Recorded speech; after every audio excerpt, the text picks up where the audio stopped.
dayuhang pagtataas ng pag-awa para sa umagang ito. Magandang umaga sa lahat. Ang ating maikling programa ay pasisimula ng pag-awit ng lumang hiniran sa pamumuna ng dating Siparan. Kasunod ito ay magiging panalangin mula kay Biligining Karisita Belen Garcia.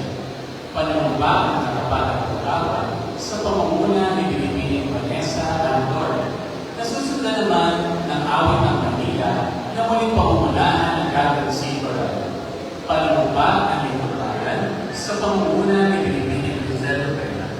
Pananumpa sa Bagong Pilipinas na pamumunaan ni Biligining Jerry's Marine Garcia. Pag-awit sa Bagong Pilipinas din sa pamumuna ng dating Siparan. Pagbungad ng pananalita mula sa aming OIC Hospital Director at matatapos sa lingguhang mensahe mula sa ating punong lungsod.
Tayo po ay manalangin sa ngalan ng Ama, ng Anak, at ng Espiritu Santo.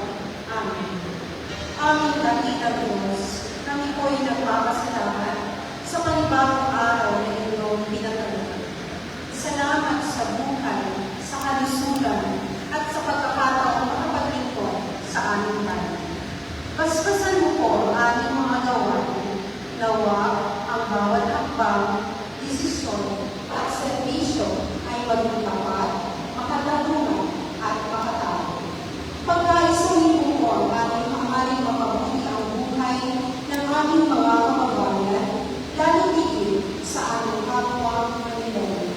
Gawin niyo po ang instrumento ng pagpapalad ng kagalingan, kapanatagan sa mga iniindang kalamdaman ng mga taong nagdudulong sa ospital ng Magallanes Bonifacio Medical Center. Gawayan po ninyo ang aming mga pinuno sa panguna ng aming punong lungsod, Honorable Francisco Escobareno M. Tumagoso, at puspusin kami ng malasakit, sipag at integridad. Sa pagtaas ng ating watawat, naway maitaas din namin ang gabay ng lungsod ng Maynila sa bawat araw ng aming pamumuhay. Ito ang aming sawa at dalangin o makapangyarihang Diyos. Amen. Sa ngalan ng Ama, ng Anak, at ng Espiritu Santo. Amen.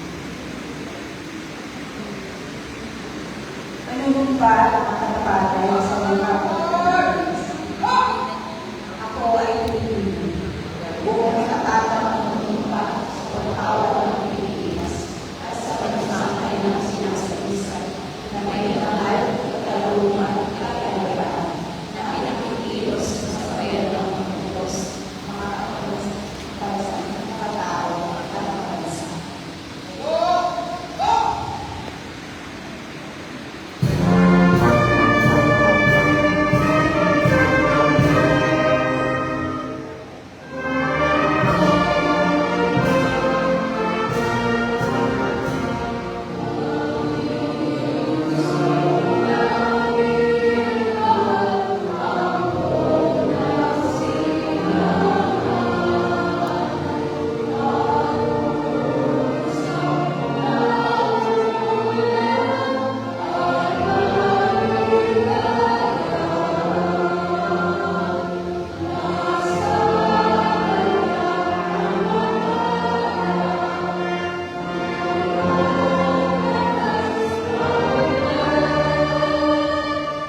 Itaas natin ang ating kanang kamay para sa talumpay ng lingkod bayan. Ako ay isang lingkod bayan. Pangangalagaan ko ang tiwalang ipinagkaloob ng mamamayan. Maglilingkod ako na may malasakit, katapatan at kausayan ng walang pilipinunan. Magiging mabuting halimbawa ako at magbibigay ng pag-asa at inspirasyon sa aking kapwa lingkod bayan. Lilinawin ko ang aking sariling kakayahan upang sa lahat ng panahon ay mapaglingkuran ko ang buong kausayan ng sambayanan. Hindi ako makikibahagi sa mga kapiwalian ng pamahalaan, pipigilan at sisiwalat ko ito sa pamamagitan ng tama at angkop na pamahalaan. Isasabuhay ko ang isang lingkod bayang mga Diyos, mga tao, mga kalikasan at mga bansa.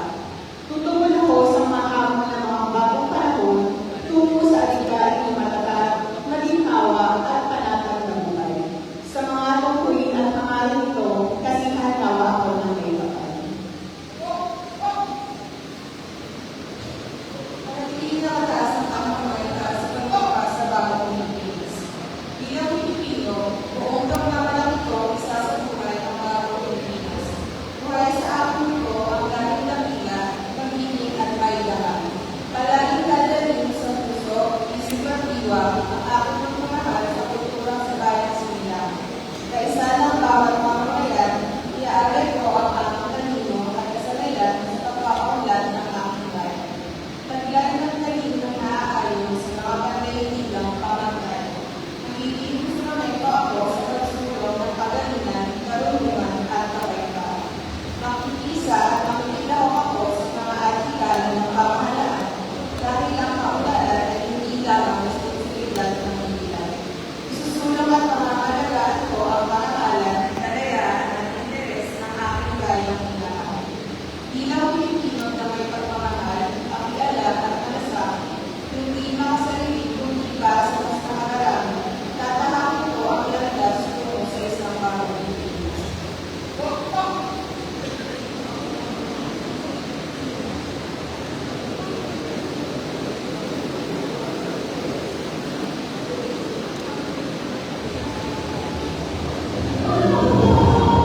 Sa grupo, aking inaanyayahan ang OIC Hospital Director ng God Andres Bonifacio Medical Center, Dr. Janet Raimundo.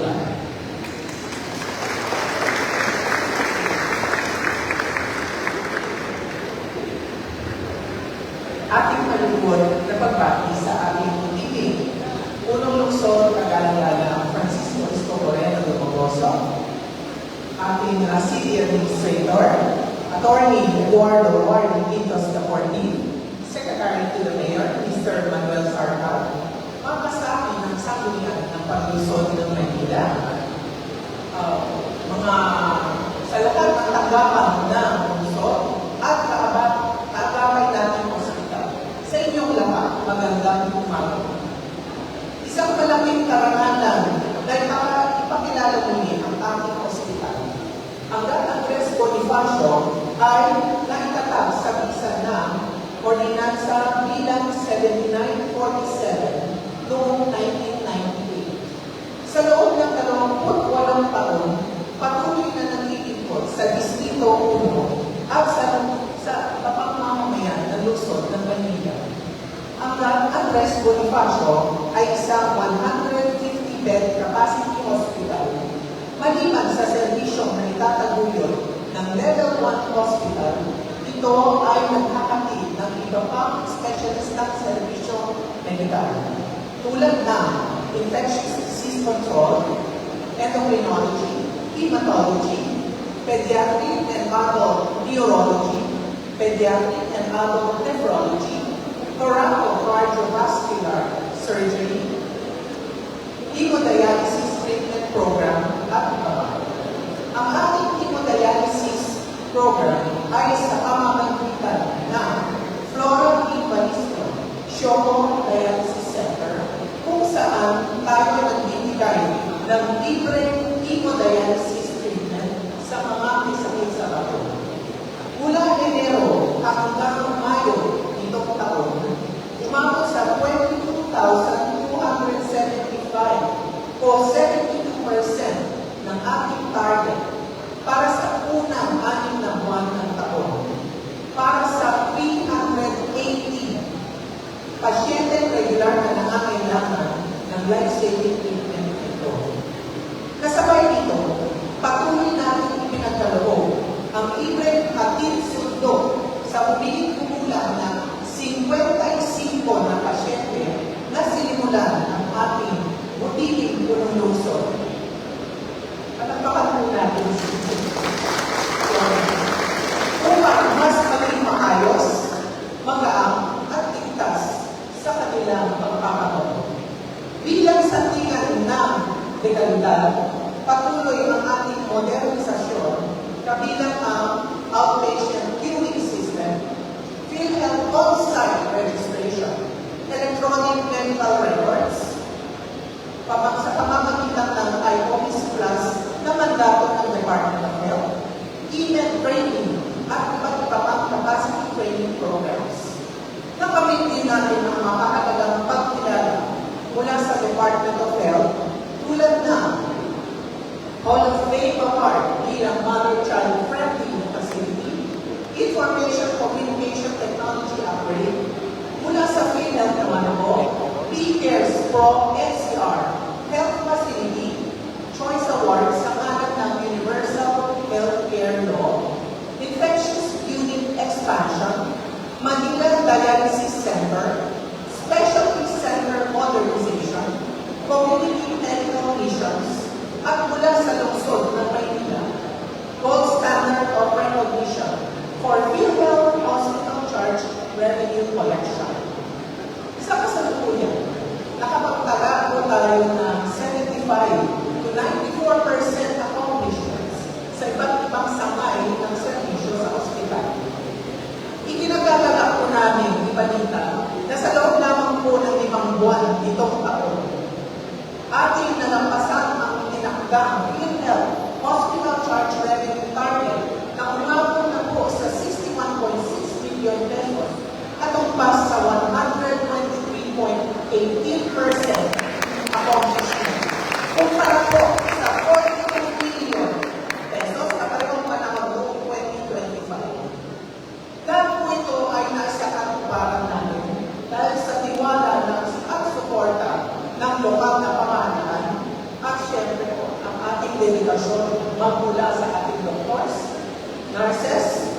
healthcare at non-healthcare personnel ng hospital. Sa ngalan ng Don Andres Bonifacio Medical Center, taos-puso po kami nagpapasalamat sa lungsod ng Maynila. At sa puntong ito, ating pong mainit na salubungin ang ating kagalang-galang na punong lungsod, Francisco Isko Moreno Domoroso.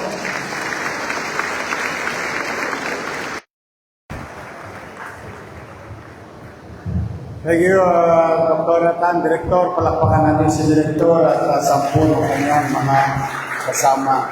Ay magandang umaga sa inyong lahat. Good morning! Eh, pasensya na kayo, ipinagpakasakali ko na baka tumuloy yung ulan.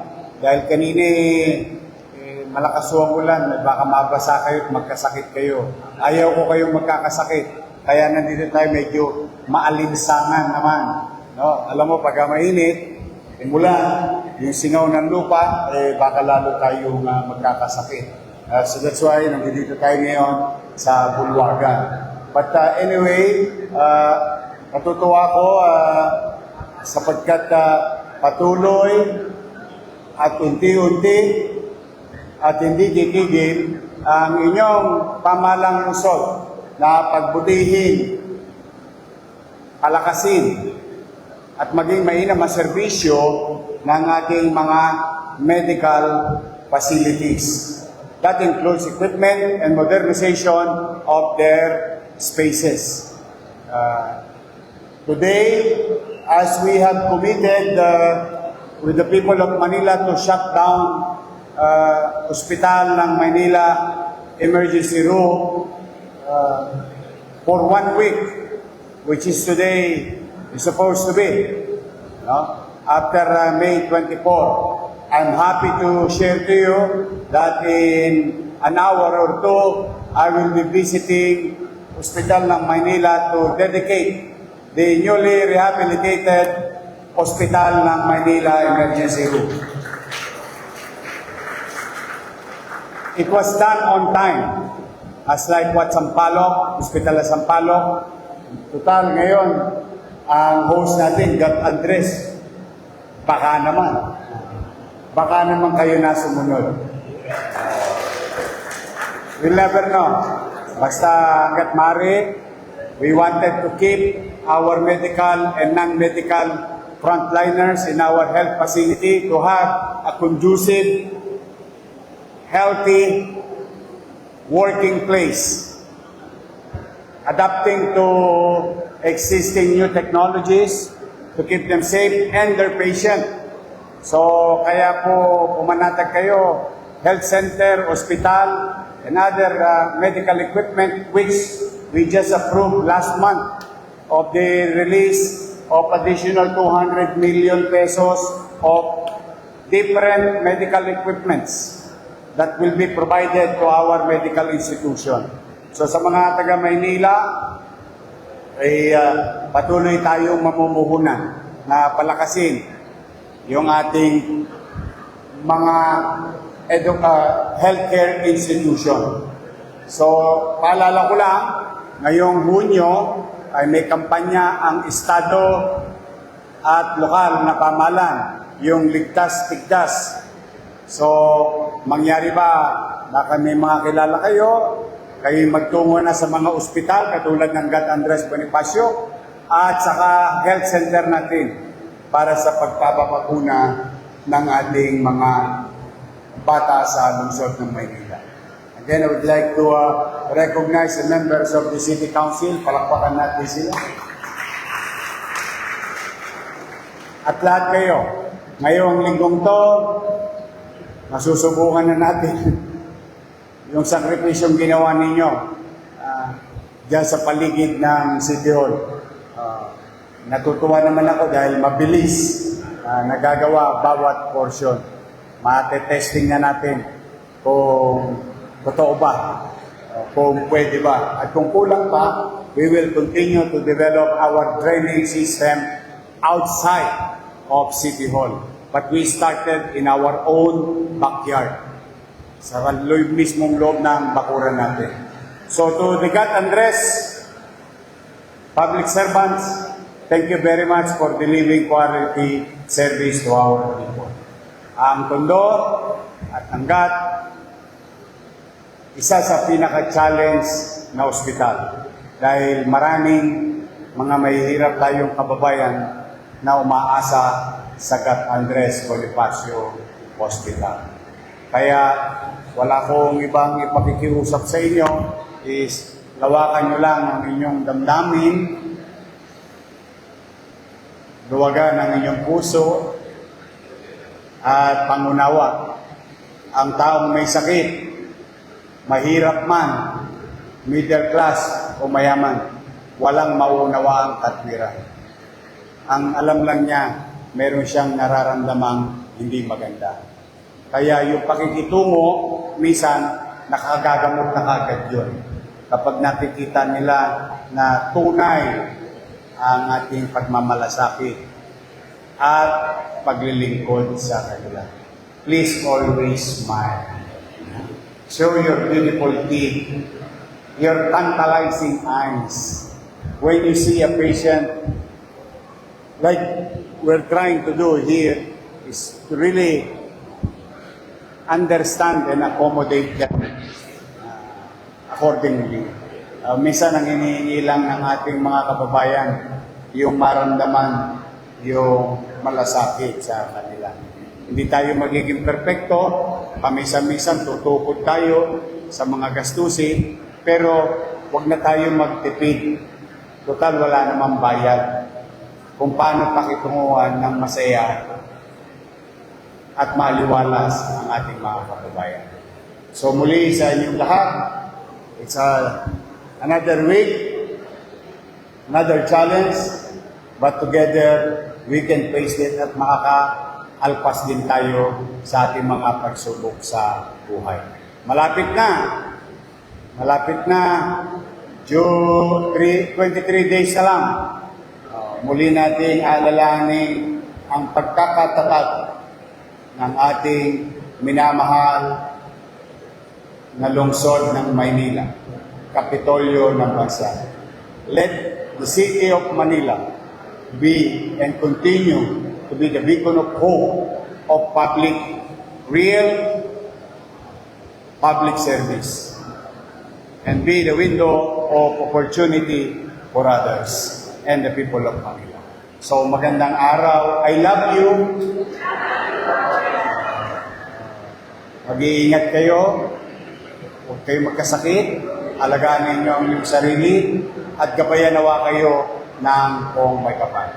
Maraming salamat. Manila! God bless. Thank you.